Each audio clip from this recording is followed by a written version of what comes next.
Hello students, आज पुनः हम अपने YouTube channel Gargi coaching centre पर आप लोगों का स्वागत करते हैं। और ट्रिग्नोमेट्री में जो हाइट एंड डिस्टेंस का सवाल एक्सरसाइज 9.1 का चल रहा है, उसी सवाल को आगे बढ़ाते हुए चलते हैं अपने सवाल के टॉपिक्स पर। तो आज का सवाल नंबर आपका 14 है, मतलब कि सवाल नंबर 14। इससे पहले सवाल 1 से लेकर 13 तक सवाल आप लोग को क्लियर कर दिया गया था और उम्मीद है कि आप लोग को अच्छा लगा होगा और उसे आप लोग शेयर भी किए होंगे। तो चलते हैं सवाल नंबर 14 पर और इसको पढ़ते हैं और इसको अच्छी तरह से पढ़ने के बाद फिगर बनाते हैं और फिगर के जरिए सवाल को सॉल्व करेंगे। तो देखिए क्या बोला गया है।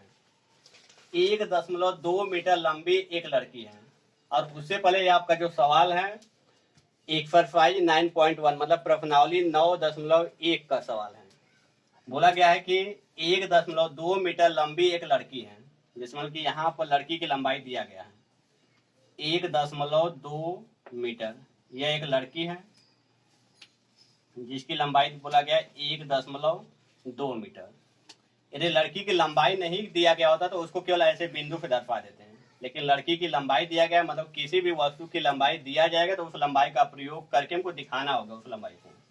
फिर आगे, एक लड़की भूमि से 88.2 मीटर, भूमि तो भूमि आपका यह है, ये आपका भूमि या पृथ्वी तल है। भूमि से 88.2 मीटर की ऊंचाई पर 88.2 मीटर की ऊंचाई पर एक क्षैतिज रेखा में, क्षैतिज रेखा मतलब ऐसे, बिल्कुल ऐसे नहीं होना चाहिए, क्षैतिज रेखा मतलब ऐसे जाना चाहिए। क्षैतिज रेखा में हवा में उड़ रहे गुब्बारे को देखती है। मान लीजिए यहाँ पे एक गुब्बारा था जो कि पृथ्वी तल से मतलब इस भूमि से 88.2 मीटर की ऊंचाई पर, मतलब यहाँ से यहाँ तक जो ऊंचाई है डॉट लाइन से बना दे रहे हैं। यहाँ से यहाँ तक जो ऊंचाई है वह 88.2 मीटर है। यहाँ से इस भूमि से, क्योंकि सवाल में बोला गया कि भूमि से है, तो भूमि से 88.2 मीटर की ऊंचाई पर यह आपका एक गुब्बारा जो कि क्षैतिज अवस्था में उड़ रहा है, मतलब ऐसे उड़ रहा है, आपका ऐसे नहीं जा रहा है, न तो इधर उधर जा रहा है, आपका सीधे ऐसे उड़ रहा है।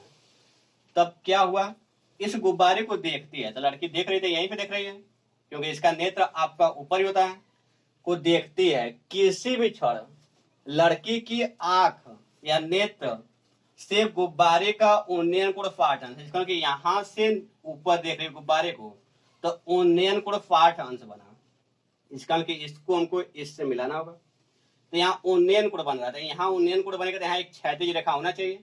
इफ डिस्टेंस को मिटा देते हैं, जानते रहिए कि यहाँ से यहाँ तक 88.2 मीटर है, तो यहाँ एक क्षैतिज रेखा खींचती है। तो यहाँ से यहाँ तक जो कोण बना है सवाल में बोला गया कि 60 अंश है, उन्नयन कोण 60 अंश है, हो गया। और उन्नयन कोण हमेशा किसी भी वस्तु को नीचे से ऊपर देखने पे ही बनता है, तो नीचे से ऊपर ही देखा गया, इसलिए उन्नयन कोण 60 अंश है। कुछ समय पश्चात, अब कुछ समय बाद आपका गुब्बारा यहीं पर रहेगा नहीं, कुछ न कुछ आगे जाएगा, या तो उस साइड में जाएगा या तो इस साइड में आएगा, वो तो कोण पर निर्भर है कि किस साइड में जा रहा है। यदि इस साइड में आएगा तो कोण बढ़ जाएगा, यदि कोण बड़ा 60 से बड़ा हुआ होगा तो इस साइड में आ जाएगा, और यदि कोण 60 से कम हुआ होगा आगे जाके तो इसका मतलब गुब्बारा इस साइड में गया होगा। तो देखते हैं क्या होता है। कुछ समय बाद उन्नयन कोण घटकर 30 अंश हो जाता है, इसका मतलब उन्नयन कोण घटा है तो इसका गुब्बारा आगे गया है, तो गुब्बारा यहाँ था, मान लेते कि यहाँ पर आ गया। आपका क्षैतिज अवस्था में उड़ रहा है, ऊपर नीचे नहीं होगा, क्षैतिज अवस्था में बोला गया तो बिल्कुल ऐसे ही जाएगा, गया है। अब यहीं से देखने वाला काम यहीं से हो रहा है, लड़की यहीं पे है, वो नहीं कहीं गई। अब यहीं से देख रहे तो यहाँ को देखे तो उन्नयन कोण आपका 30 अंश हो गया, 60 अंश था पूरा, अब घट गया 30 अंश हो गया, ठीक। अब गुब्बारा यहाँ पर आ गया, तो बोला गया है घटकर 30 अंश हो जाता है। देखिए चित्र में, चित्र बनाया गया था, लेकिन हम लोग प्रयास हमेशा करते हैं कि चित्र अपने से बनाए, क्योंकि पेपर में कभी भी चित्र बनाया हुआ सवाल नहीं आता है। सवाल का चित्र आपको बनाना ही पड़ता है पेपर में। जितने भी सवाल अभी तक आए, लगभग 15-16 साल के अंतराल में जितनी भी सवाल आए हैं, तो हर सवाल में फिगर कभी भी ऊंचाई दूरी का ड्रा नहीं किया था। आपका हिंदी में दे देता था, ड्रा आप लोग को अपने से करना होगा, फिगर अपने से बनाना होता है और सवाल को भी अपने से लगाना होता है। तो हो सके तो हमेशा फिगर अपने से बनाने का पूरा प्रयास कीजिए, यदि फिगर दिया है तो भी। इस अंतराल के दौरान, मतलब यहाँ से यहाँ तक गया तो कुछ न कुछ समय लगा होगा ना, तो इसी समय को बोला कि इस अंतराल के दौरान गुब्बारे द्वारा तय की गई दूरी जाती है। तो गुब्बारा कितना दूरी चला था, यही दूरी चला है यहाँ से यहाँ तक, तो यही दूरी पूछा गया हमसे। तो इस दूरी को कुछ न कुछ मान लीजिए, मान लेते कि यक्स है। तो इसी यक्स का मान ज्ञात करना है। आप तो यह सवाल तो पूरा अधूरा है, अभी कंप्लीट हुआ नहीं, और सवाल तो पूरा कंप्लीट हो गया। तो क्या करेंगे, आप सवाल को अपने नियमानुसार कंप्लीट करेंगे। यहाँ था गुब्बारा, यहाँ तक आया, तो इसको बिल्कुल सीधे खींच दीजिए, आपका फिगर बिल्कुल कंप्लीट। अब नाम लिख दिया जाएगा। और यहां से टोटल ऊंचाई कितना बोला गया था, यहाँ जो गुब्बारे की ऊंचाई थी भूमि से कितना था, 88.2 मीटर था। तो इसका मतलब यहाँ भी तो वही ऊंचाई रहेगी। तो 88.2 मीटर पूरा ऊंचाई दिया गया है। और लड़की की ऊंचाई या लड़की की लंबाई 1.2 मीटर। तो यही लंबाई यहाँ भी है और यही लंबाई यहाँ भी है। तो यहाँ से यहाँ तक जो लंबाई होगा वो कितना होगा, 1.2 मीटर होगा। और पूरा लंबाई है 88.2। तो पूरा लंबाई में से या नीचे वाली लंबाई घटा देंगे तो आपका केवल यहाँ से यहाँ तक वाला लंबाई बचेगा। तो पूरा लंबाई 88.2 है। तो 88.2 में से 1 दशमलव नीचे वाला घटा देंगे 1.2, तो आपका पीछे मतलब कि बचेगा ये वाला। तो 88.2 में से 1.2 घटाएंगे तो 0.2 से 0.2 समाप्त हो जाएगा। 88 में से 1 जाएगा 87 मीटर। अब दोनों को जोड़ के चेक कर लीजिएगा ये आ रहा है कि नहीं। तो 87 और 1 88.2 आ जा रहा है, तो बिल्कुल सही है। अब नाम पुटअप करेंगे तो हो जाएगा A B C D, और यहाँ पर नाम लिखिए चाहे ना लिखिए, उससे कोई दिक्कत नहीं है। आपका A B C D E F, जरूरत पड़ेगा तो यहाँ पर भी लिखेंगे, नहीं पड़ेगा तो कोई दिक्कत नहीं है, या इसकी जरूरत नहीं पड़ेगा जहां तक उम्मीद है, हो सकती है जरूरत। नाम लिख दीजिए पूरा A B C D E F G और यहाँ पर H हो जाएगा। अब यहाँ पर हमको देखना है कि इसमें कौन कौन से समकोण त्रिभुज हैं। तो 90 अंश यहाँ बना है, बिल्कुल सीधे है। तो 90 अंश आना चाहिए दोनों फिगर में, और एक में 30 आना चाहिए और एक में 60 आना चाहिए। एक में 30 आना चाहिए और एक में 60। एक हो जाएगा आपका BCG, त्रिभुज BCG में 30 वाला आ गया, क्योंकि BCG लिए तो मतलब यही वाला देखा गया है आपका, इसके साथ 30 वाला है। जब BCG लेंगे तो एक 90 भी आ गया और एक 30 भी आ गया। इसका मतलब कि एक त्रिभुज तो हो गया हमारा काम BCG, और एक त्रिभुज और है AHG, क्योंकि यहाँ भी तो 90 अंश बन रहा है, सीधे खड़ा है। तो AHG में आपका पूरा 60 वाला आ गया यहाँ से यहाँ तक। तो दोनों में से किसी एक को पहले और किसी एक को बाद में ले सकते हैं। तो हम किसी एक को पहले लेते हैं, छोटे वाले को ले लेते हैं। तो त्रिभुज AHG में, त्रिभुज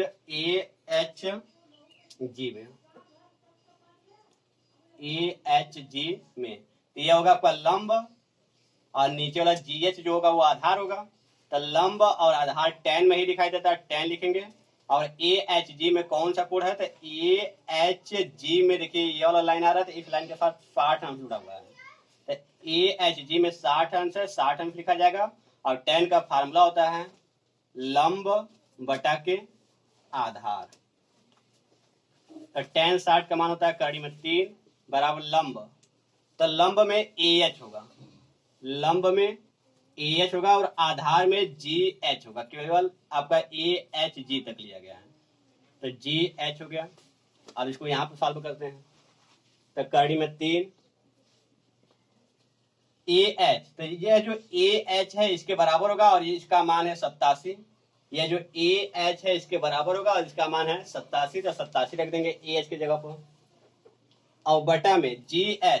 तो GH का मान हम लोग को नहीं पता है, तो GH को GH ही लिख देंगे। अब GH को यहाँ रख देंगे और इसको वहां भेज देंगे, तो हो जाएगा GH बराबर 87 बटा के कड़ी में 3। अब जब कभी भी नीचे कड़ी में 3 दिखाई दे तो उसको परमेयीकरण कर देते हैं। अब परमेयीकरण में क्या करते हैं, उसी का ऊपर नीचे गुणा कर देते हैं। तो GH बराबर हो जाएगा 87 कड़ी में 3, अब बटा के इन दोनों गुणा करेंगे तो आपका 3 आ जाएगा, 3 से 1 कट जाएगा। तो 3 दूना के 6, और बचेगा आप लोग का 2 और 27 हो जाएगा, 3 9 27, 3 9 27 तो हो जाएगा 29 कड़ी में 3 मीटर। सवाल में मीटर था, मीटर लगा दिए हैं। तो यह GH का मान आया है। GH मतलब यहाँ से यहाँ तक, G से लेकर केवल H तक मान आया 29 कड़ी में 3 मीटर। हमको GH का मान नहीं चाहिए, AB का मान चाहिए। और ए बी का मान मतलब एच सी का मान, क्योंकि ए बी का और एच सी का बराबर होगा क्योंकि आमने सामने है। तो ए बी मतलब एच सी का मान चाहिए हमको किसी भी कीमत पर। तो एक समकोण त्रिभुज लिए तो कुछ ना कुछ प्रॉफिट हुआ कि जी एच का मान निकाल लिए। और एक समकोण त्रिभुज और है बी सी जी वाला है जिसमें 30 अंश दिखाई दे रहा है। तो त्रिभुज बी सी जी में, त्रिभुज बी सी जी में tan, क्योंकि यह लंब है तो लंब है और यह नीचे आधार है पूरा, लंब और आधार tan में दिखाई देता है, tan लिखेंगे। और बीसीजी में, बीसीजी में 30 वाला कोण है, बीसीजी में आपका यह लाइन है तो इस लाइन पर 30 अंश बना हुआ है तो 30 अंश ले लेंगे, बराबर हो जाएगा लंब बटा के आधार। तो tan 30 का मान होता है 1/3 जो कि आप लोग को याद होगा। और लंब, तो लंब इस समय भी वही है 87 ही है। अब बटा के आधार, तो आधार में सी से एच, तो मतलब सी से एच और एच से जी पूरा आ रहा है। तो C H plus H G, C H plus H G, क्योंकि ये वाला त्रिभुज लिए तो इस वाला त्रिभुज में आधार सी से पूरा जी तक पूरा आएगा, जिसमें दो दूरी है, एक तो सी से एच तक है और एक तो एच से जी तक है। तो हो जाएगा 1/3 या तिरिया गुणा कर लीजिए, इसका गुणा 1 में करेंगे तो हो जाएगा आपका C H plus H G बराबर इसका गुणा इसमें करेंगे तो हो जाएगा 87/3। अब इसको यहाँ सॉल्व करते हैं और इसमें एच जी का मान हम लोग निकाल चुके हैं। जी एच या एच जी, जी एच या एच जी का मान कितना है 29/3, यही मान यहाँ पर पुटअप कर देंगे एच जी की जगह पर। तो हो जाएगा C H plus H G का मान मतलब जी एच का मान कितना आया है 29/3 बराबर आपका कितना दिखाई दे रहा है 87/3। तो हो जाएगा सी एच बराबर, और सी एच को देखिए सी से लेकर एच तक जो है दूरी उसे ए बी भी कर सकते हैं और ए बी को यक्ष माने हैं तो यक्ष लिख दे। और यहाँ 29/3 प्लस में उधर जाएगा तो क्या हो जाएगा माइनस में हो जाएगा, तो हो जाएगा 87/3 माइनस 29/3। तो x बराबर हो जाएगा, आप घटाएंगे तो आपका हो जाएगा 17 में से 9 जाएगा आप लोग का 8 बचेगा, और यहाँ हो जाएगा आप लोग का 7, और 7 में से 2 जाएगा बचेगा 5, 58/3 मीटर।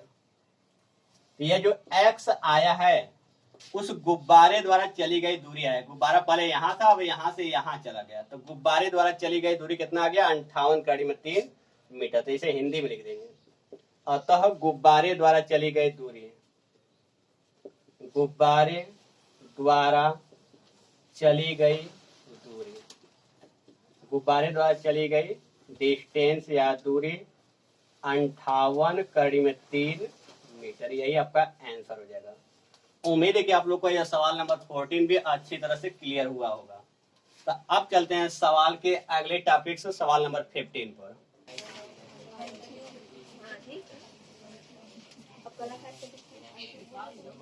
हेलो, सवाल नंबर, अब आप लोग का इससे पहले आप लोग का 14 लग चुका था, तो सवाल नंबर 15 पर चलते हैं। तो देखिए सवाल में क्या बोला गया, इसके सहायता से आप लोग फिगर ड्रा करते हैं, उसके बाद सवाल को सॉल्व करते हैं। बोला गया कि एक सीधा राजमार्ग है, यह आपका कोई राजमार्ग है, कोई रास्ता है, बिल्कुल सीधा है। एक सीधा राजमार्ग एक मीनार के पाद तक जाता है। मान लीजिए यह सीधा राजमार्ग एक मीनार के पाद तक, मीनार इधर भी बना सकते हैं इधर भी बना सकते हैं, किसी एक साइड में भी, हम मीनार को इसी साइड में बना लेते हैं। यह एक सीधा राजमार्ग है जो कि मीनार के पाद तक आया है। यह मीनार है, इस मीनार के पाद मतलब कि मीनार के निचले सिरे तक आया है, मीनार के पाद तक जाता है यह राजमार्ग। फिर आगे मीनार के शिखर पर खड़ा एक आदमी, इस मीनार के शिखर पर, यह मीनार है तो मीनार के शिखर पर, गलत है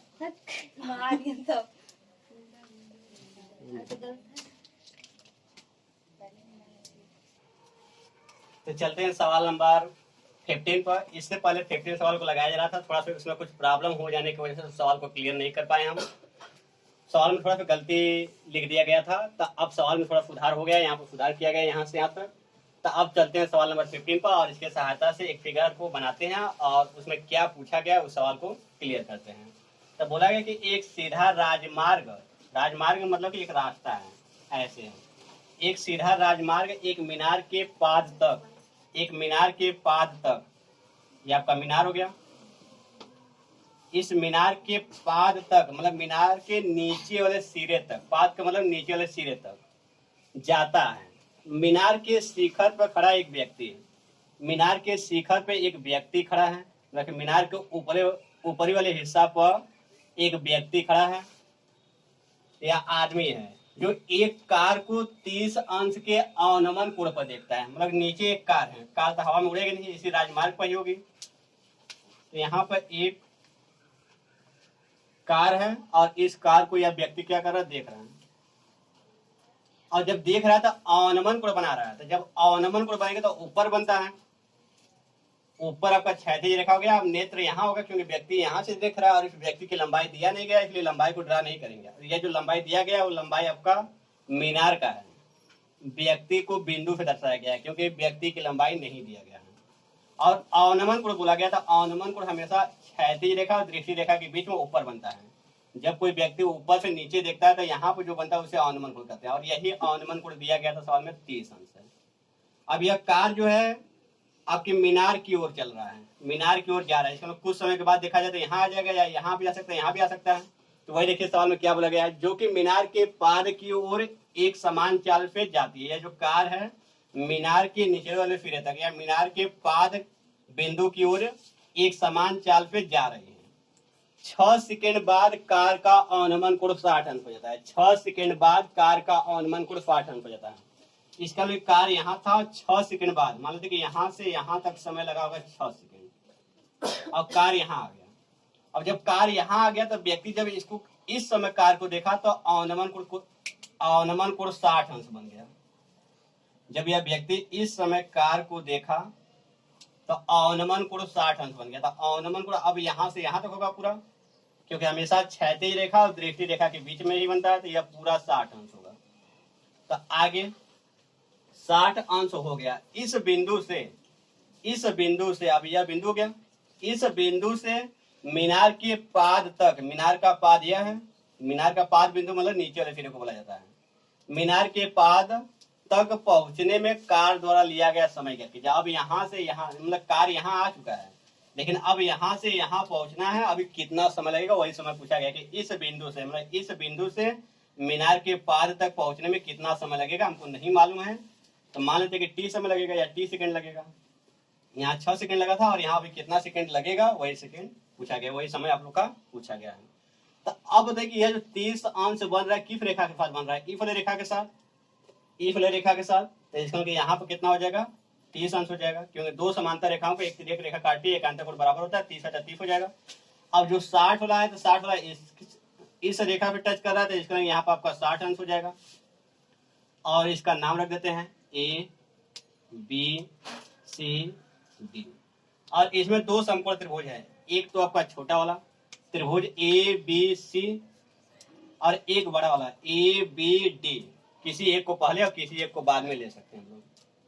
तो त्रिभुज ए बी सी लेते हैं, छोटे वाले को ए बी सी में यह मीनार की ऊंचाई कहीं दिया नहीं गया, तो मीनार की ऊंचाई को h मान लेते हैं और इसको ज्ञात भी नहीं करना है।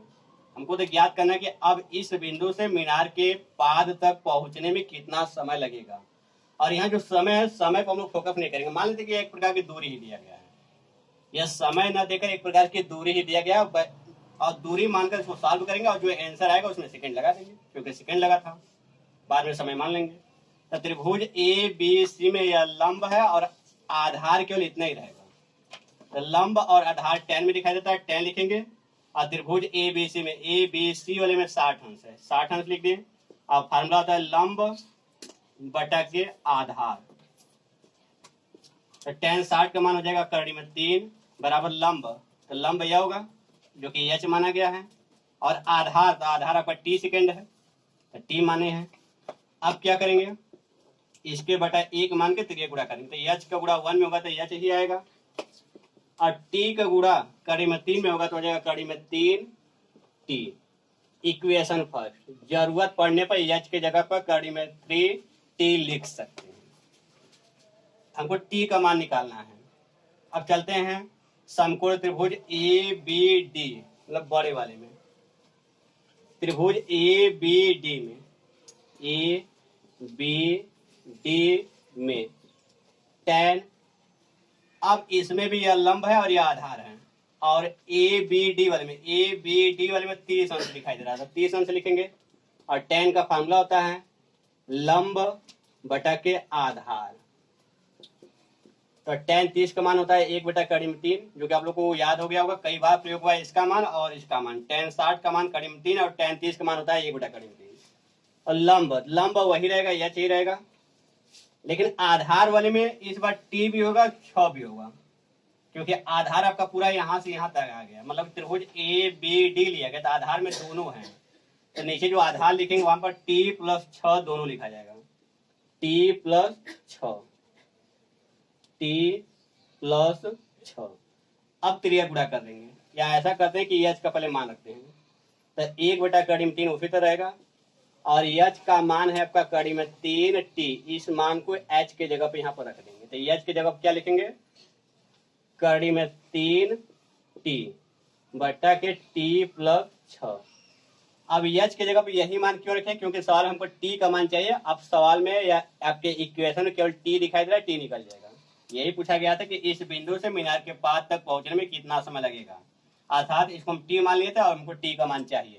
अब सवाल में केवल t दिखाई दे रहा है, अब आराम से सॉल्व हो जाएगा। तो इसका गुणा जब इसमें करेंगे तो हो जाएगा 3t, 3t हो जाएगा। अब इसका गुणा 1 में करेंगे तो आपका वही जाएगा t + 6। अब यह t आपका प्लस में इधर आएगा तो माइनस में हो जाएगा, तो 3t में से 1t घट जाएगा, तो हो जाएगा 2t = 6, तो 2 3 6, तो हो जाएगा t = 3। और सवाल में मीटर कहीं नहीं लगा हुआ था, तो इसलिए मीटर नहीं लगाएंगे, सवाल में सेकंड लगा हुआ था, इसका मतलब समय दिया गया था तो समय ही आएगा। इसका में 3 सेकंड लगा, यहाँ से इस बिंदु से, जिस बिंदु पर कार पहुंच गया था, इस बिंदु से मीनार के पाद तक पहुंचने में अभी 3 सेकंड का समय लगेगा। तो लिखेंगे अतः मीनार के पाद तक पहुंचने में लगा समय बराबर, मीनार के पाद तक पहुंचने में लगा समय, पहुंचने में लगा समय बराबर 3 सेकेंड। यही आपका आंसर हो जाएगा। तो आपका सवाल नंबर 15 भी अच्छी तरह से क्लियर हो गया। आप चलते हैं सवाल नंबर 16, जो कि चलते हैं सवाल नंबर 16 पर। इससे पहले आप लोग का सवाल नंबर 15 लग चुका था, और यह सब जितने भी सवाल लगाए जा रहे हैं ट्रिग्नोमेट्री के हाइट एंड डिस्टेंस के सवाल हैं, जो कि एक्सरसाइज 9.1 के, मतलब प्रश्नावली 9.1 के सवाल हैं। तो चलते हैं सवाल नंबर 16 पर और सवाल को पढ़ते हैं और इसके साथ साथ फिगर को बनाते हैं और देखते हैं कि क्या निकालना है इसमें। तो बोला है कि मीनार के आधार से, ये आपका मीनार है, मीनार के आधार से, आधार नीचे वाले को बोला जाता है, नीचे वाले को आधार बिंदु भी बोला जाता है, पाद बिंदु भी बोला जाता है, या निचला सिरा भी बोला जाता है। आधार से और एक सरल रेखा में, मतलब एक सीधी रेखा में, एक सरल रेखा मतलब सीधी रेखा में 4 मीटर और 9 मीटर की दूरी पर, मतलब यहां से यहां तक मान लेते हैं कि पहले 4 मीटर की दूरी है, तो 4 मीटर पर हो गया एक, और फिर इसके बाद यहां से 9 मीटर की दूरी पर, यहां से 9 मीटर की दूरी पर स्थित दो बिंदुओं से, स्थित दो बिंदु, एक 4 मीटर की दूरी पर है और एक 9 मीटर की दूरी पर, और दोनों के दोनों यहीं से शुरुआत हुए हैं। बोल दिया कि एक सरल रेखा में 4 मीटर और 9 मीटर की दूरी पर, इसका यहाँ से 4 मीटर की दूरी पर एक बिंदु है और यहाँ से एक 9 मीटर की दूरी पर बिंदु है। बिंदुओं से मीनार के शिखर का जो उन्नयन कोण है, मतलब यहाँ से भी मीनार के शिखर को देखा जा रहा है और यहाँ से भी मीनार के शिखर को देखा जा रहा है, तो जो उन्नयन कोण बन रहा है वह क्या है, पूरक कोण है। अब पूरक कोण को ही कोटि पूरक भी बोलते हैं, पूरक कोण को ही कोटि पूरक बोलते हैं। पूरक कोण या कोटि पूरक कोण का मतलब होता है कि दोनों कोणों का योगफल 90 अंश होना चाहिए। यहां से देखेंगे और यहाँ पे देखेंगे तो यहाँ पे जो कोण बनेगा और जो कोण यहाँ बनेगा, दोनों कोणों का योगफल 90 अंश होना चाहिए। तो बनाते हैं, पहले यहां से इसको देख लिया और फिर यहां से इसको भी देख लेते हैं। तो इन दोनों कोणों का, जो एक कोण यहाँ और एक कोण जो यहाँ है, इन दोनों कोण में कौन सा संबंध है, तो पूरक कोण, मतलब कोटि पूरक है दोनों। तो इसका मतलब यदि एक थीटा रहेगा तो दूसर का क्या हो जाएगा 90 माइनस थीटा। यदि इसको थीटा मानेंगे तो इसको 90 माइनस थीटा मान लेंगे। तो उम्मीद है कि आप लोग को पूरक कोण या कोटि पूरक कोण का मतलब समझ में आ गया होगा। अब इन दोनों को जोड़ के देखिए 90 अंश हो जाएगा। 90 माइनस थीटा और 90 जोड़ेंगे तो थीटा और थीटा कट जाएगा, 90 बचेगा। तो अब क्या बोला गया कि सिद्ध कीजिए कि जो मीनार की ऊंचाई है वो 6 मीटर आनी चाहिए। ये जो मीनार दिखाई दे रहा है, इस मीनार की ऊंचाई 6 मीटर आना ही चाहिए। तो हम लोग सॉल्व करेंगे और सॉल्व करके 6 मीटर लाने का पूरा प्रयास करेंगे। अब इसका नाम लिखते हैं ए बी सी डी।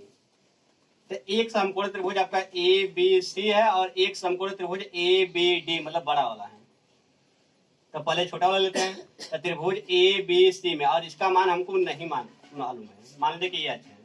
इधर आंसर दे दिया, डायरेक्ट आंसर दे दिया कि 6 मीटर आना चाहिए, और ये 6 मीटर नहीं आया तो सवाल गलत हो जाएगा। तो चलते हैं, तो इसको यच मान लेते हैं। मान लेते हैं कि हमको मीनार की ऊंचाई ज्ञात नहीं है और इस समय यच माना गया है मीनार की ऊंचाई। तो त्रिभुज ए बी सी लेंगे। तो त्रिभुज ए बी सी में tan, और इसमें कौन सा कोण है तो 90 माइनस थीटा है ए बी सी वाले में। और tan का फार्मूला क्या होता है, लंब बटा के आधार होता है। और tan 90 माइनस थीटा को काट थीटा कहा जाता है ASTC के हिसाब से। ASTC में आप लोग को बताया गया था कि यदि शुरुआत में 90 दिखाई दे तो tan बदल जाता है। tan किसमें बदलता है, tan काट में बदल जाता है। और 90 में से घटाया गया है, यहाँ पर दिखा देते हैं, यहीं पर 90 होता है, 90 में से घटाया गया, इसमें पीछे चले गए, पीछे पहला खाना होता है। पहला खाने में सब के सब प्लस होता है, इसका मतलब यह काट भी प्लस में ही रहेगा। आप लोग को अच्छी तरह ASTC पढ़ाया गया था, या तो रट लीजिए। tan 90 माइनस थीटा बराबर काट थीटा होता है, बराबर लंब, तो लंब हो जाएगा आपका h। और आधार, तो आधार में आपका पूरा नहीं होगा, बस B से C तक होगा, क्योंकि हम त्रिभुज ABC मतलब ABC छोटा वाला लिए हैं। तो छोटा वाले में B से C तक होगा, B से C तक का मान 4 है। इसको इक्वेशन फर्स्ट मान लेते हैं। अब बड़े वाले त्रिभुज का प्रयोग करेंगे। त्रिभुज ABD में, त्रिभुज ABD में tan, अब बड़े वाले में क्या है थीटा है, थीटा हो जाएगा। अब फार्मूला क्या होता है, लंब बटा के आधार। तो tan थीटा उसी तरह रहेगा, या सीधे कर सकते हैं tan थीटा का उल्टा होता है 1 बटा के काट थीटा। tan का उल्टा होता है, या tan का फार्मूला होता है, बताया गया था आप लोग को। tan का उल्टा काट होता है, काट का उल्टा tan होता है। तो tan थीटा का उल्टा होगा तो उल्टा का मतलब 1 बटा काट थीटा हो जाएगा, बराबर लंब। तो इस समय लंब क्या है, यच है, वही आपका लंब है। अब बटा के आधार था, अब आधार बड़ा वाला आ जाएगा, क्योंकि हम त्रिभुज ABD लिए, तो बड़े वाले में BD का मान कितना दिया गया है, 9 दिया गया है, तो 9 लिख दिए। यह इक्वेशन सेकेंड हो गया। अब समीकरण 1 व समीकरण 2 का गुणा कर देंगे। समीकरण 1 व समीकरण 2 का गुणा करने पर, समीकरण 1 व समीकरण 2 का गुणा करने पर, तो लेफ्ट का लेफ्ट में गुणा करते हैं, राइट का राइट में। तो लेफ्ट में क्या है, यहाँ पर काट थीटा है, और यहाँ पर लेफ्ट में क्या है 1 बाई काट थीटा है। अब राइट में, तो राइट में h/4 है, h/4 है, इंटू यहाँ राइट में क्या है h/9 है। तो इससे यह कट जाएगा। अब 9 चौके 36 हो जाएगा, 36 को इधर भेज दीजिए, 9 चौके 36 और 36 एक कम 36 हो जाएगा। और एच का गुणा एच में होगा तो एच स्क्वायर हो जाएगा। अब यह स्क्वायर, या ऐसे 36 को हम लिख सकते हैं 6 का स्क्वायर भी लिख सकते हैं, बराबर एच स्क्वायर। तो स्क्वायर से स्क्वायर समाप्त हो जाएगा, तो हो जाएगा एच बराबर 6 मीटर। और यही हमको लाना भी था, बोला गया था कि सिद्ध कीजिए कि मीनार की ऊंचाई 6 मीटर आनी चाहिए। तो मीनार की ऊंचाई 6 मीटर आ गया, तो यहीं पे क्या लिख देंगे, प्रूव्ड लिख देंगे। इस बार आंसर नहीं लिखेंगे, इस बार प्रूव्ड लिखा जाएगा, क्योंकि हमको सिद्ध करना था। यदि मीनार की ऊंचाई पूछा गया होता तो हमें आंसर लिखते हैं, लेकिन हमको सिद्ध करना था, इसलिए प्रूव्ड लिखेंगे। तो आप लोग का यह सवाल नंबर 16 भी अच्छी तरह से क्लियर हो गया। और देखा जाए तो प्रश्नावली 9.1 का टोटल सवाल अच्छी तरह से क्लियर हो गया है। मतलब कि आप लोग का हाइट एंड डिस्टेंस के सभी सवाल अच्छी तरह से क्लियर हो गए हैं। और यदि फिर भी किसी अन्य बुक से आप लोग के कोई भी हाइट एंड डिस्टेंस के सवाल हैं तो उसको हमारे Telegram group Gargi coaching centre में आप लोग सेंड कर देंगे और उसका तुरंत रिप्लाई कर दिया जाएगा। तो आज के लिए बस इतना ही। Good bye student and thanks watching for video.